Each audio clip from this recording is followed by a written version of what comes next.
നിങ്ങൾ നിങ്ങളുടെ തന്നെ ശത്രുവാണോ? അസ്സലാമു അലൈക്കും. മറ്റുള്ളവരുടെ കുറവുകൾ കണ്ടെത്തുക, അത് കുറച്ച് പേരെയെങ്കിലും അറിയിക്കുക എന്നത് നമ്മളിൽ പലരും അറിഞ്ഞോ അറിയാതെയോ ചെയ്യുന്ന ഒരു പ്രവണതയാണ്. പരദൂഷണം, അതായത് ഇബത്ത് എന്നത് നമ്മുടെ അമലുകൾ ചോരുന്ന സഞ്ചിയാണെന്ന് നിങ്ങളിൽ എത്ര പേർ ചിന്തിക്കാറുണ്ട്? അങ്ങനെയുള്ള ഒരു സ്ത്രീയുടെ കഥയാണ് ഇന്ന് പറയാൻ പോകുന്നത്. സൗദിയിലെ ജിദ്ദയിൽ താമസിച്ചിരുന്ന ആമിന എന്ന ഉമ്മയ്ക്ക് 3 ആൺമക്കളും ഒരു പെൺകുട്ടിയുമുണ്ടായിരുന്നു. അതിൽ മൂത്ത 2 ആൺകുട്ടികളുടെ വിവാഹം കഴിഞ്ഞു. അവരുടെ ഭാര്യയും മക്കളും അവരുടെ കൂടെ ഒന്നിച്ചാണ് കഴിഞ്ഞിരുന്നത്. മൂത്തവൻ സഫീറിന് 2 മക്കളും രണ്ടാമത്തവൻ അമീറിന് ഒരു കുട്ടിയുമുണ്ട്. അമീറിന്റെ ഭാര്യ ഒരു ഗവൺമെന്റ് ഉദ്യോഗസ്ഥയാണ്.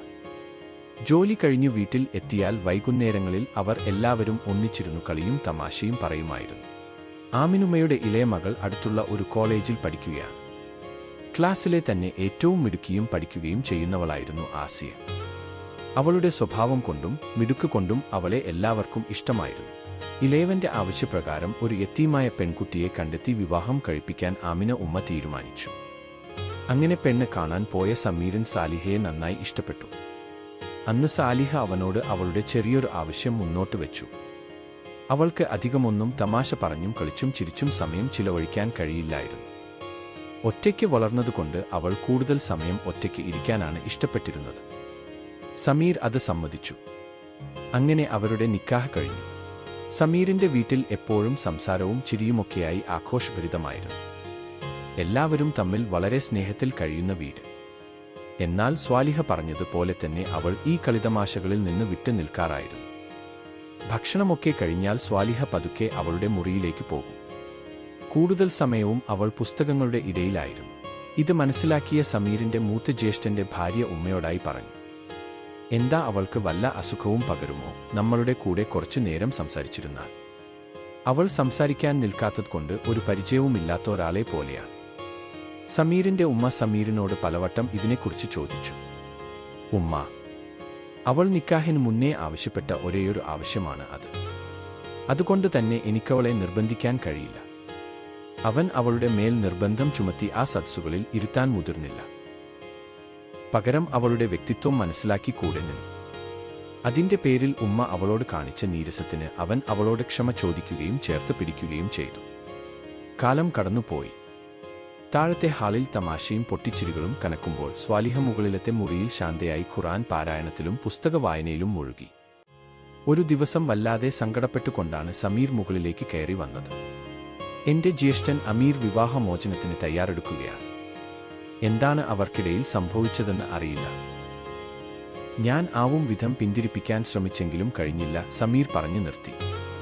സ്വലിഹക്കും അതേറെ പ്രയാസമുണ്ടാക്കി. അവൾ അമീറിന്റെ ഭാര്യ സൽമയോട് സംസാരിച്ചു. അമീർ സൽമയെ പരപുരുഷ ബന്ധമുണ്ടെന്ന് സംശയിക്കുന്നതും അവളുടെ നിരപരാധിത്വവും പറഞ്ഞു സൽമ സങ്കടപ്പെട്ടു.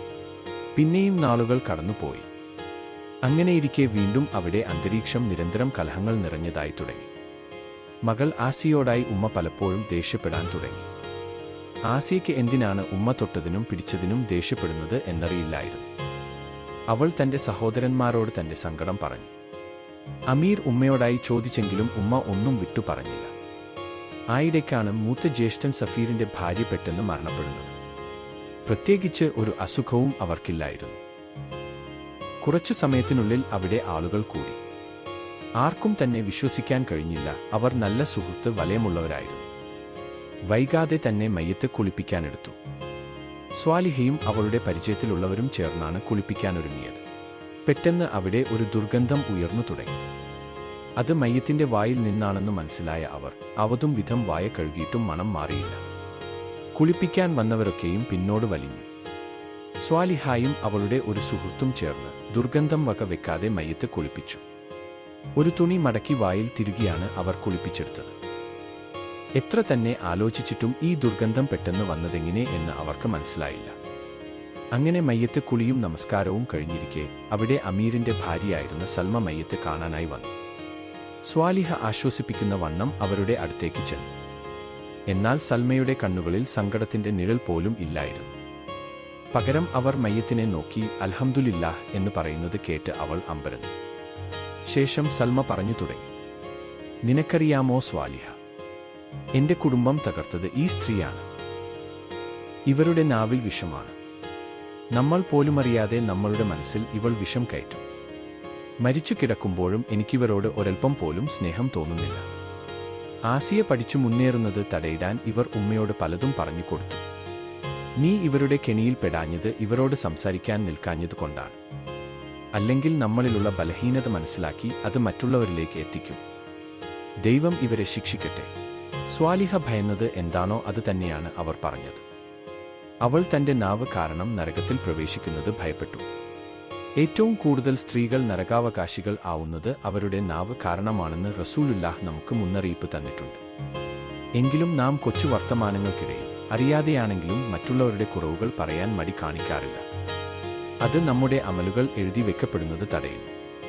നിങ്ങൾ നിങ്ങളുടെ നാവിനെ സൂക്ഷിക്കുക എന്ന നബി വചനം ഓർത്തുകൊണ്ട് നമുക്കിവിടെ നിർത്താം. അടുത്ത കഥയുമായി കാണും വരെ അസ്സലാമു അലൈക്കും.